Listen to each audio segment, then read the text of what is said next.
I think it all started with a loss the year before.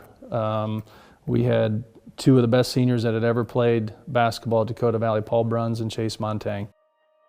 Paul played at USD, was Player of the Year in Class A in South Dakota, and was graduating. And we had a miserable, awful loss in the state semifinals where we were up 15 in the third quarter and lost, and was the most painful loss of my lifetime, and I think most of those guys would say the same. If we were at our best, we could have beat that team 100%, and we knew we could have won that championship, so I think that's what really stung. But that was just a really extremely close team. We had a lot of fun together, and we just had a lot of athletes and a lot of really good players. We were graduating a bunch and thinking, okay, this might be a lot tougher here to get back to the state semifinals. We won the consolation game, that's where the streak started. And then the resolve and the will from our guys and from our coaching staff and from everybody involved to not let that happen again was something I'll never forget. We treated every practice like it was a game. And Coach Gleiss treated practice like it was a game with the intensity and the full court and all that stuff. Like some practices were harder than some games. We're always going to play fast. We could have 4 7-foot slow guys and we're still going to be pushing the ball, and that's just what we're going to do. We're not going to miss a box out. We're not going to miss a closeout. And if we lose, we get beat because somebody's better than us. First game of the year, we played Beersford, and the first quarter they scored 0 points. And I remember sitting there like, this team's pretty good. We were back on track and we had played great. And that would have been win number 2 in the streak. Walked out of that locker room, us coaches had goosebumps like, this is a special group. Baseball pass ahead to Tish, and he's going to lay it in. Coach and I were talking one day, and he goes, you know, you guys, we were looking for schools to cover, and he goes, you know, you should come cover us. We're going to be pretty good. Well, we had no idea. Everyone bought into their role. That's what made us so good. Is we'd have guys score 0, but we'd win by 30, and we'd be happy because we won by 30. We're not mad because we had 0 points. You know, you can have a lot of talent. We've had a lot of teams that have had great talent. I've seen a lot of teams in my 19 years coaching that have great talent. What stands out about when we have had our best teams and our run, where every kid, even if they weren't excited about their role that was communicated to them, they ended up buying in and 100% embracing it, and that's special.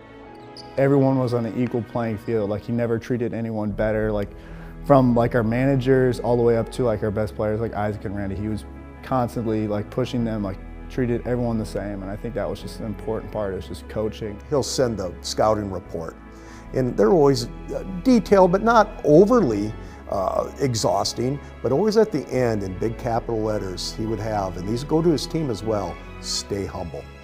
And that's a testimony to this coaching staff. Once we had that mentality, we just kept winning and winning and winning and winning. I made the notorious statement of, there's no chance we're going undefeated. We've never gone undefeated, and it's not going to happen. So let's just worry about what we can control. I remember looking around like, we can go undefeated and win a state tournament. And then about 3/4 of the way through the year, Coach K, like in another locker room speech, like before game, he's like, well, we made it this far, might as well, like, let's just go undefeated and win a state tournament. None of us felt any pressure, even being undefeated, and until the state championship game. Championship night. The Sioux Valley Cossacks back in the championship game where they were a year ago, losing to Sioux Falls Christian. They will take on Dakota Valley. The Dakota Valley Panthers attempting to stay undefeated on their way to a championship. We were playing the team, Sioux Valley, that had beaten us in that really painful game in the state semis the year before, and that was when it finally hit that, okay, it does matter. Winning this game does matter. That is the end of the first half. Sioux Valley with the 4-point lead. They trailed at halftime in 5 of the 6 state tournament games. It was definitely interesting being down, because it was like the first time like all season we were like down and losing throughout. I remember just sitting in the locker room before the coaches come in, and all the players were like, we got this, like we're good, like no one sweat, like keep playing our game plan. And then our guys just figured it out and took it over in the third quarter, and that was just the will that the team had and the confidence that they had. It just all clicked. Went and one, three-pointer, and one. We just never lost confidence. But congratulations to Dakota Valley as the Panthers are perfect. Indescribable feeling that first year, because that was, I'd been coaching for 15 plus years and we had had a lot of success, won a ton of games, been to the state tournament many times, and getting over that hump and doing it undefeated with that group after a painful year before, just very special. Things that you can't create or intentionally create, just happen. And that first one was slight relief, but 99% just joy, and I'll never forget that feeling. Did that change the second year for you? Yes. Okay, let's talk about that. The mindset was, let's just do it again. We have 4 starters coming back and our top 5 are returning scorers. Like, we had all the confidence in the world, and that's what was a big factor in it, was confidence. The 5 starters were legacy kids. All their dads were terrific players. Randy Rosenquist Jr.'s dad, Rosie Sr., was a star for those great USD teams in the early 1990s. Tish Wingert's dad, Torrey, was a state leading scorer at Algona Garrigan. Isaac's dad, Paul Sr., was an outstanding player. Dr. David Faldmo, Sammy's dad, terrific player. And Jackson Henness's dad was a terrific player and athlete in Vermilion. So, this team had that mindset, the competitiveness, and the moxie was just tremendous. I just said, just don't get complacent. Like, keep that close-knit energy and keep that competitiveness, because I knew Clyce was going to be harder on them than he probably was the year before, because he knew, like, all the expectations after going undefeated and having all these returners. Like, I knew it was going to be tough. I didn't think we'd go undefeated the first year. Second year, certainly didn't think we'd replicate that. We had upgraded our schedule, played a lot of tough teams. Though Dakota Valley was Class A, and there's a lot of good teams in South Dakota Class A basketball, but he would step up and play some of the bigger schools in Iowa, the 3A and 4A schools, Sioux City East, Sioux City West, Bishop Heelan, Sergeant Bluff 3A schools. But he took them all on and beat them. One of my favorite games is the Sioux City East game, because packed house, both sides of the bleachers were filled.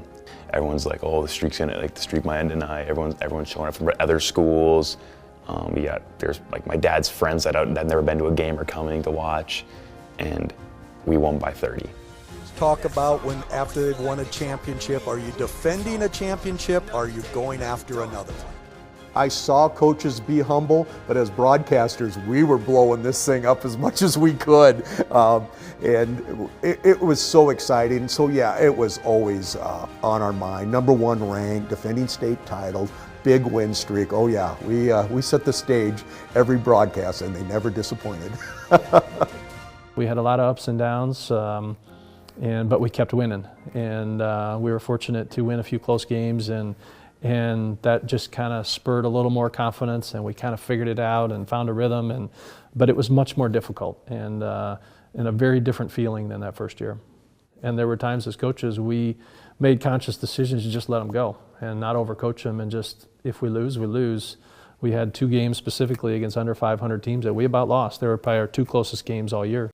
Those are my favorite wins, are the tough, ugly ones, because they're teachable moments. And thankfully we were able to stay in the win column the whole year. Looking back at it, it was a blessing for sure. Dakota Valley and Sioux Falls Christian, conference rivals, meeting for all the marbles tonight. When they stepped out in the gym, home or away, big crowds. They knew the win streak was there.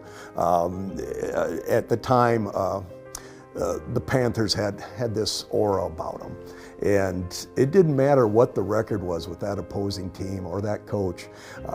They really wanted to end the streak, and they had some close games into the 4th quarter, but this team was just unbelievable passion to win. The teamwork, when they really needed the teamwork, it seemed like it even got better. There's always about 5-10 possessions in every game. When things get really tough, what do you do? And this group, that ball would move a little crisper. They would take a little bit better shots because they knew we needed a great look. Yes! Fans are chanting back-to-back as the 3-pointer is put up, and the back-to-back championship run is complete for Dakota Valley. The second was more of a statement. Like, we were the best team in the state. The first one was 99% excitement, 1% relief. This was more 50-50 at best. It was relief. Ours was more like, I mean, everybody thought we were going to be good, but no one thought we were going to be undefeated. So ours was more like, let's just go out and dominate every night. Theirs was like every game they played, they're getting every team's best shot because, I mean, you want to knock off the streak and you want to beat that team. So they definitely had a lot more pressure than we did. We had gotten into the 50s in the win streak, and that was the longest Class A or AA win streak. And so we had that out of the way, which was nice. And with a couple close, tough, grinding wins, we got off to a 9-0 start that next year. And for the first time, I think, the streak became maybe bigger than what it probably should have. And we just got maybe too focused on that and nervous and excited, and maybe you know, no fault of anybody. It just was the way it played out. We had counted where this thing could end. You never know, but we remember going up to Hamlin. Oh boy, can the streak continue? Hamlin came out on fire, and that crowd was in a frenzy. They just came out at the start and third quarter, just excited, hitting tons of shots, confident, and they wanted to beat us in the worst way. Maybe similar to the way we had some revenge on our minds early in our streak. They had that in that game, and our guys got a little tight, and you could feel it slipping. It just didn't really feel real when we lost. I was just like, wow, 62 games late. I would never have thought 3 years ago that we would have won 62 straight games, and I'm proud of what happened. I'm not ashamed that we lost. After that game, we were at the Corn Palace in Mitchell, South Dakota, and I didn't want to talk to anybody. I didn't talk to a reporter. I don't think they really wanted to talk to me. And I got in the Suburban. We had Suburbans, and I've never thanked him for this, but one of our stars from the previous year or two, Randy Rosenquist, he was at the game, and he had graduated, and I'm in the Suburban, kind of going over the stats and about, you know, upset, and he knocks on the window, opens the car door, and gives me a big hug. And I get teary-eyed still thinking about it, because it was just I knew then that, you know, yeah, the streak was over, but what a special thing that we had accomplished. I think Kleist does an amazing job, and I think everybody in the community respects how well Kleist has done and just comes to the games because they know coaching in general is really good here.